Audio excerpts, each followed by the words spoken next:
Hello, and welcome to Quest 4. In Quest 4, we're getting away from Beowulf in the Anglo-Saxon time period and getting into the Middle Ages. One of the biggest questions I got when we listened to that Old English clip, you remember, this one? Kom bao nhiêu lần that was good König.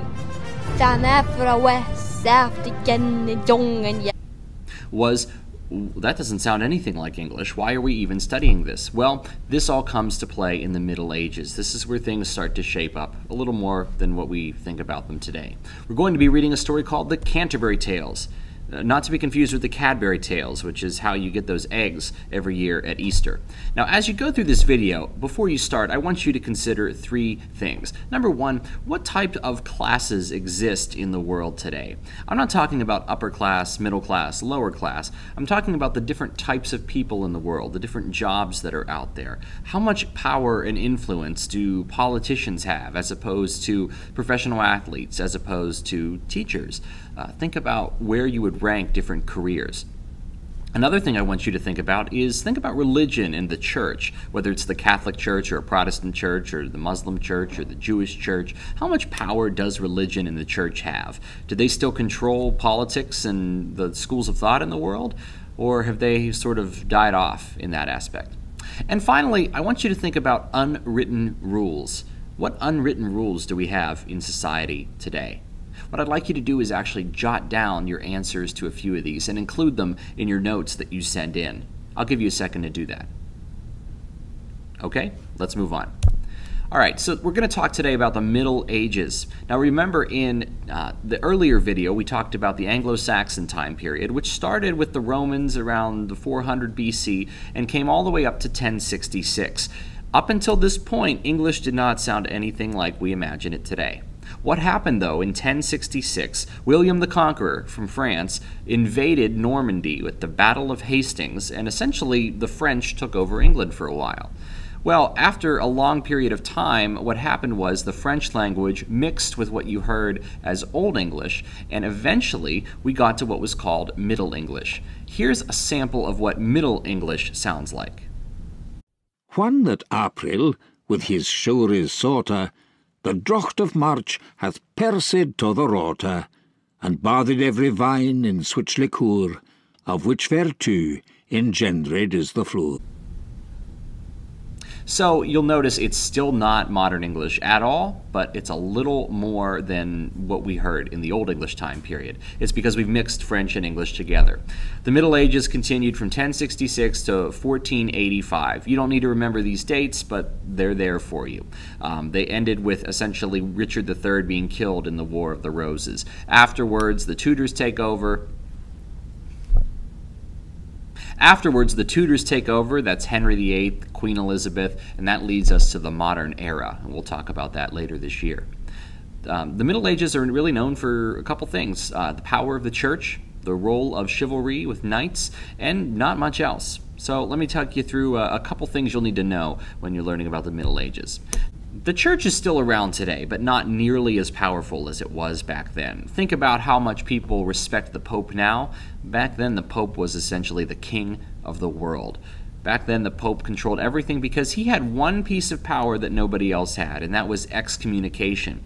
Excommunication means that you stop somebody in the church from being able to accept communion, which back then people believed sent you to hell.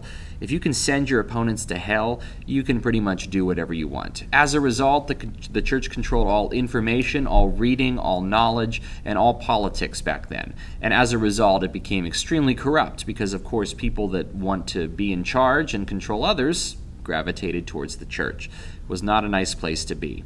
They did have a lot of art, they did have a lot of architecture, yes, but they pretty much controlled everything. They also owned a quarter of the land in England at the time. Because the church was so powerful, it had a lot of enemies. One enemy, his name was Thomas à Becket. He spoke out against the church and as a result was killed. Later on, he became a martyr, so people would go and travel to see his gravesite. Now, chivalry was also a big deal in the Middle Ages. Chivalry was essentially a code of rules that men and women were supposed to follow. Men were supposed to honor, love, serve, and protect women and their knights and their castles and everything. And women were supposed to be duly devoted to the knights at all times. these rules were largely made up. Sometimes people today say, oh, chivalry is dead, nobody holds doors open anymore. To be honest, chivalry never really existed. It just appeared a lot in the literature back then. When you read the stories of King Arthur in the next unit, you're going to see a lot more of this. Finally, feudalism. This is probably the most important thing that we need to talk about for reading the Canterbury Tales. Feudalism is the idea that you work for whoever has the land. In the Middle Ages, only a few people had the land. The church, as I mentioned before, and the king. And the king would then give his land, some of it, out to local lords and barons. And the lords and barons would let peasants come and work the land for them. Now, in return, the peasants got to stay on the land. They got to have a place to work and sleep and eat, but they never really owned anything. This is a feudal system, not what we have today. Today it's all about free markets and everybody owning their own thing, but feudalism was the name of the game back then. So as a result of all these things, we have three separate classes that have come about in the Middle Ages. The first are the nobles. Very, very few are in the noble class, and they have a very, very rich life. Think about knights and castles that you typically think about when you consider medieval times and the Middle Ages. A very select few actually had this lifestyle.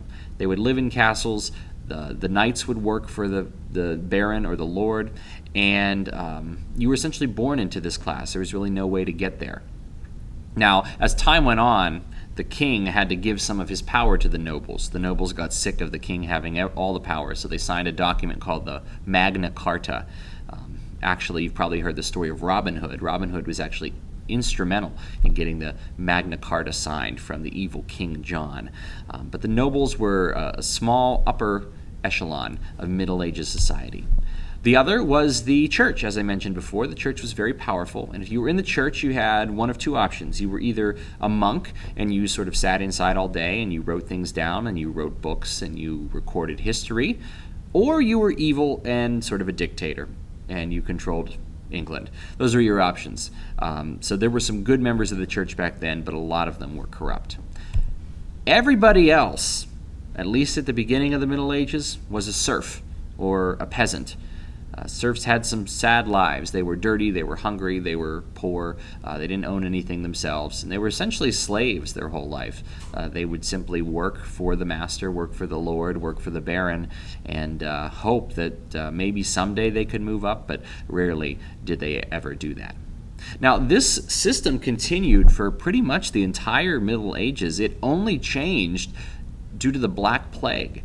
The Black Plague came in and killed about a third of the population of Europe, and at that point, these serfs, their skills were required more, and so they started to gain power, they started to gain sort of jobs and professions, things we think about today, and that sort of is what led to the end of the Middle Ages. But we're not getting into that today.